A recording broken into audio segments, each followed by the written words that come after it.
আসসালামু আলাইকুম বিসমিল্লাহির রহমানির রহিম। আশা করি সকলেই ভালো আছেন। আল্লাহ সুবহানাহু ওয়া তাআলা আমাকে আপনাকে তিনার মনোনীত ধর্ম ইসলাম ধর্ম দিয়েছেন। আজিজর দোস্ত, আল্লাহ সুবহানাহু ওয়া তাআলা এই দিনকে প্রচার প্রসার করার জন্য দুনিয়াতে সময়ের পরিপ্রেক্ষিতে নবীদেরকে পাঠিয়েছেন। প্রতিটা নবী এসে ইসলামের দাওয়াত দিয়েছেন, ঈমানের দাওয়াত দিয়েছেন। এই জন্য আমি আপনি আজকে মুসলমান রূপে দুনিয়াতে বসবাস করছি। আল্লাহ সুবহানাহু ওয়া তাআলার এটা মেহরবানি। নবীজি সাল্লাল্লাহু আলাইহি ওয়াসাল্লামকে যে দুনিয়াতে পাঠিয়েছিলেন ইসলামের দাওয়াতের জন্য, এই নবীজি সাল্লাল্লাহু আলাইহি ওয়াসাল্লাম আমাদের জন্য, তেনার উম্মতের জন্য বড় ফিকির করেছেন, বড় চিন্তা করেছেন। সবসময় আল্লাহ নবী সাল্লাল্লাহু আলাইহি ওয়াসাল্লাম এই উম্মতের জন্য কেঁদেছেন। সেই নবীর উম্মত আমি আপনি। এই নবীর প্রতি ভালোবাসা আমাকে আপনাকে রাখতে হবে, নবীকে ভালোবাসতে হবে। নবীর প্রতি ভালোবাসা বাড়াতে হলে আমাকে আপনাকে 5টি আমল করতে হবে। এর আগেও একটা ভিডিও আপলোড দিয়েছিলাম, তাতে 2টো আমলের কথা বলা হয়েছে, 3টে আমলের কথা বাকি থেকে গিয়েছিল। সে 3টে আমলের কথা আজকে বলবো ইনশাআল্লাহ। সর্বপ্রথম বলেছিলাম যে সোমবার দিনে রোজা রাখা। আল্লাহ নবী সোমবার দিনে রোজা রেখেছেন। সোমবার দিনে রোজা রাখলে আল্লাহ নবীর প্রতি ভালোবাসা বাড়তেই থাকবে। আর সকাল থেকে সন্ধ্যা পর্যন্ত মানুষ আমি আপনি যে কাজগুলোই করি না কেন, আল্লাহ নবী সাল্লাল্লাহু আলাইহি ওয়াসাল্লাম যে মাসনুদ দোয়াগুলো শিখিয়েছেন, এই দোয়াগুলো আমাকে আপনাকে আমল করতে হবে। তাহলে নবীজি সাল্লাল্লাহু আলাইহি ওয়াসাল্লামের প্রতি ভালোবাসা দ্রুত গতিতে বাড়তে থাকবে। এবার 3 নম্বরে আসুন। সমস্ত কাজ নবীজি সাল্লাল্লাহু আলাইহি ওয়াসাল্লামের সুন্নত মোতাবেক করতে হবে। যে আমি আপনি সকাল থেকে সন্ধ্যা পর্যন্ত যে কাজই করি না কেন, আল্লাহ নবী সাল্লাল্লাহু আলাইহি ওয়াসাল্লাম কীভাবে করেছেন, কোন পদ্ধতিতে করেছেন, এটা আমাকে আপনাকে ফলো করতে হবে। যদি এই ফলো অনুযায়ী আল্লাহ নবী সাল্লাল্লাহু আলাইহি ওয়াসাল্লামের সুন্নত মোতাবেক যদি করি, আমার প্রতিটা কাজ ইবাদত হয়ে যাবে। প্রতিটা কাজ এবং কর্ম ইবাদত হয়ে যাবে। আল্লাহ নবী সাল্লাল্লাহু আলাইহি ওয়াসাল্লাম কীভাবে চপ্পল পরেছেন, কীভাবে টয়লেটে গিয়েছেন, কীভাবে মসজিদে প্রবেশ করেছেন, এই সমস্ত কিছু আল্লাহ নবী সাল্লাল্লাহু আলাইহি ওয়াসাল্লাম করে দেখিয়েছেন। আজিজর দোস্ত, আমি আপনি আল্লাহ নবী সাল্লাল্লাহু আলাইহি ওয়াসাল্লাম কীভাবে পোশাক পরেছেন, সেগুলো আমাকে আপনাকে ফলো করতে হবে। আমি আপনি যদি ফলো করি, আমার পোশাক পরাটাও ইবাদত হয়ে যাবে। আল্লাহ নবী কীভাবে পোশাক পরেছেন, কীভাবে আল্লাহ নবী সাল্লাল্লাহু আলাইহি ওয়াসাল্লাম সমাজে চলেছেন, চলাফেরা করেছেন, মানুষের সাথে কীভাবে কথাবার্তা বলেছেন, এই সমস্ত সুন্নতগুলো আমাকে আপনাকে মেনে চলতে হবে এবং মানতে হবে। আমি সামান্য একটা পোশাক পরার সময়তে যদি আমি একটু খেয়াল করি মনের মধ্যে যে আল্লাহ নবীর লুঙ্গি ব্যবহার করেছেন, আমি লুঙ্গি ব্যবহার করছি, এটা একটা সুন্নত মনে করে ব্যবহার করছি, আপনার জন্য ব্যবহার করা অপরিহার্য, অথচ আপনার এটা ইবাদত হয়ে যাবে। আল্লাহ নবী শিশুদেরকে কিভাবে আদর করেছেন, আমি যদি একটু খেয়াল করি যে আল্লাহ নবী শিশুদেরকে আদর করেছেন, তার জন্য আমি শিশুদেরকে আদর করছি বা শিশুদেরকে ভালোবাসছি, তার আল্লাহ সুবহানাহু ওয়া তাআলা এটা আমার আপনার জন্য ইবাদত করে দেবেন। এটা ইবাদতের সওয়াব পাওয়া যাবে। তাই জন্য প্রতিটা কাজে নবীজি সাল্লাল্লাহু আলাইহি ওয়াসাল্লামের সুন্নতকে যদি আমি আপনি আঁকড়ে ধরি, তাহলে নবীজির প্রতি ভালোবাসা দ্রুত গতিতে বাড়তে থাকবে। 4 নম্বরে হচ্ছে প্রতিদিন অথবা অধিকাংশ দিন সর্বোচ্চ চেষ্টা করা যে আল্লাহ নবী সাল্লাল্লাহু আলাইহি ওয়াসাল্লামের জীবন আদর্শ পাঠ করা। জীবন আদর্শ পাঠ করা বা কেউ পাঠ করছে সেগুলো শোনা। তাহলে কী হবে, আমার আপনার অন্তরের মধ্যে নবীজি সাল্লাল্লাহু আলাইহি ওয়াসাল্লামের ভালোবাসা দ্রুত গতিতে বাড়তে থাকবে। দেখেন আজকের সমাজে যে বেহায়াপনা চলছে, আজকের সমাজে যে যুবকরা যেভাবে চলছে, এরা নবীর আদর্শকে জানে না, নবীর আদর্শকে জানে না। নবীজি সাল্লাল্লাহু আলাইহি ওয়াসাল্লাম কেমন ছিলেন, কীরকম ছিলেন, এরা চেনে না। তার জন্য আজকে সমাজের মধ্যে এত বেহায়াপনা চলছে। আজিজর দোস্ত, একটা যুবক আস্তে আস্তে আস্তে আস্তে এমন হয়ে যাচ্ছে যে যত বড় হচ্ছে তার প্যান্ট খাটিয়ে যাচ্ছে, হাফ প্যান্ট পরে ঘুরছে। বলুন, এটা যুবকের আদর্শ? এটা নবীজির আদর্শ সে যুবকের মধ্যে পাওয়া যাচ্ছে? হাতের মধ্যে বালা ব্যবহার করছে কেন, কিসের কারণে? আমার নবীজির আদর্শ সে জানে না, নবীজির আদর্শ সে জানে না, তাদেরকে জানাতে হবে। এগুলো আফসোস যে সতর ঢাকা ফরজ, অথচ হাফ প্যান্ট পরে ঘুরে কীভাবে সে। আল্লাহ নবী সাল্লাল্লাহু আলাইহি ওয়াসাল্লাম যখন কাবা শরীফ তৈরি হচ্ছিল, তেনার চাচার সাথে তিনি অংশগ্রহণ করেছিলেন।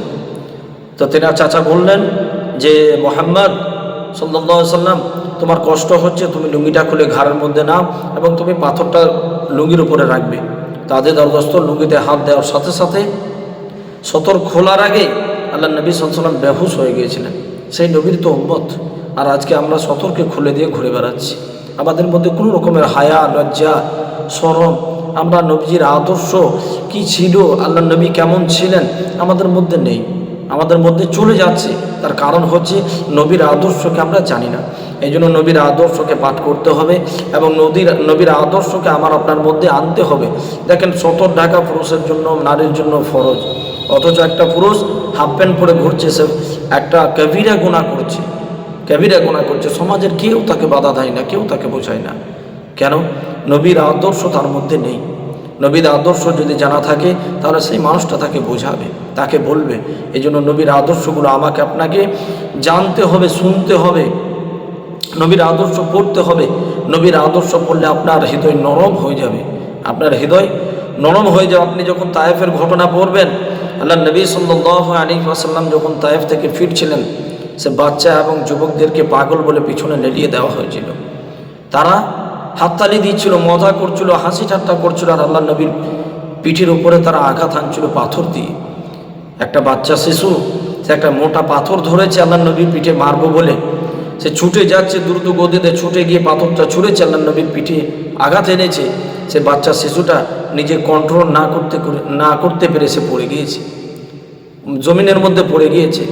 আজে দোস্ত, আল্লাহ নবী সাল্লাল্লাহু আলাইহি ওয়াসাল্লাম সে বাচ্চার চিৎকার শুনে তিনি পিছনে ফিরে আসলেন, বুকের মধ্যে জড়িয়ে ধরলেন। তায়েফের সেই যুবক এবং শিশুদেরকে বললেন যে, দেখো, তোমরা এই নিষ্পাপ শিশুকে তোমরা মেরে ফেলো না, তোমাদের যত ইচ্ছা আমার শরীরে আঘাত আনো, আমাকে পাথর মারো, কিন্তু একে তোমরা পাথর মেরো না। এইরকম ছিল আমার নবীর আদর্শ।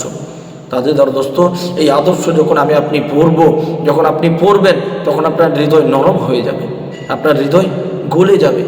তায়েফের মাটি থেকে যখন ফিরছিলেন, যুবকরা যখন পাথর মারছিল, পুরো শরীর থেকে রক্ত ঝরছিল। আল্লাহ নবী সাল্লাল্লাহু আলাইহি ওয়াসাল্লাম এর শরীর মোবারকের মধ্যে রক্ত দেখে সাত আসমানের ফেরেশতারা আল্লাহর কাছে কেঁদেছিল, আল্লাহ, আপনি কি করে সহ্য করছেন? আপনার নবী জমিনের উপরে মার খাচ্ছে, শরীর থেকে রক্ত বয়ে যাচ্ছে। আল্লাহ কি বলেছিলেন? যে আমার ফেরেশতারা, আমার দিন বড়, এটা উম্মতের কাছে প্রমাণ করিয়ে দিচ্ছে। আজকে রক্ত ঝরিয়ে যাচ্ছে আল্লাহ নবী, আমি সহ্য করছি, কিন্তু দিন মিটে যাক এটা আমি চাইনি, এটা আমি চাই না। আমার নবীকে মার খাইয়েছে, আমি সহ্য করেছি, দিন মিটে যাক এটা আমি চাই না।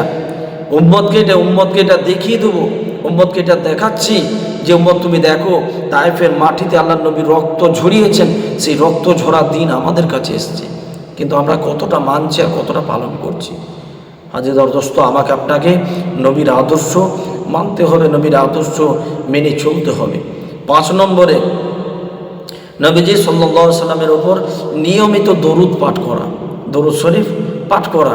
প্রত্যেকদিন একটা সময় নির্ধারিত করে বা দিনে নিয়মিত নিয়ম অনুযায়ী আমাকে আপনাকে দরুদ পাঠ করতে হবে আল্লাহ নবী সাল্লাল্লাহু আলাইহি সাল্লামের ওপরে। যে ছোট্ট ছোট্ট দরুদগুলো আছে, এই দরুদগুলো যদি পাঠ করি, তাদের দোস্ত আমার আপনার মধ্যে, অন্তরের মধ্যে আল্লাহ নবীর ভালোবাসা দ্রুত গতিতে বাড়তে থাকবে। এই জন্য আমাকে আপনাকে দরুদ পাঠ করতে হবে আল্লাহ নবী সাল্লাল্লাহু আলাইহি ওয়াসাল্লামের উপরে। যত দরুদ পাঠ করব তত আমার ফায়দা হবে। একবার কেউ যদি আল্লাহ নবী সাল্লাল্লাহু আলাইহি ওয়াসাল্লামের উপর দরুদ পাঠ করে, তার 10টা নেকি হবে, 10টা গুনাহকে মাফ করে দেওয়া হবে এবং 10টা মর্তবা তার বাড়িয়ে দেওয়া হবে। আরও অনেক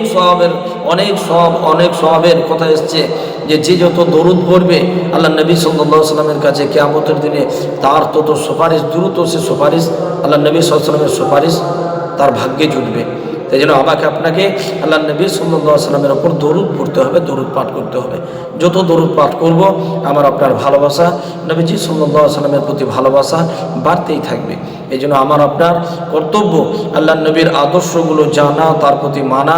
এই 5টা আমল যদি করি, তাহলে আমার দ্রুত গতিতে ভালোবাসা বাড়তে থাকবে। প্রতি সোমবারে রোজা রাখা, আল্লাহ নবী রোজা রেখেছিলেন, সেদিনে তিনি জন্মগ্রহণ করেছিলেন এবং তেনার উপরে কোরআন অবতীর্ণ হয়েছিল। 2 নম্বর, সকাল থেকে সন্ধ্যা পর্যন্ত মাসনুন দোয়াগুলো পাঠ করা। 3 নম্বর, সকাল থেকে সন্ধ্যা পর্যন্ত যে কাজ করব, সুন্নত মোতাবেক আল্লাহ নবীর সুন্নতগুলো ফলো করব।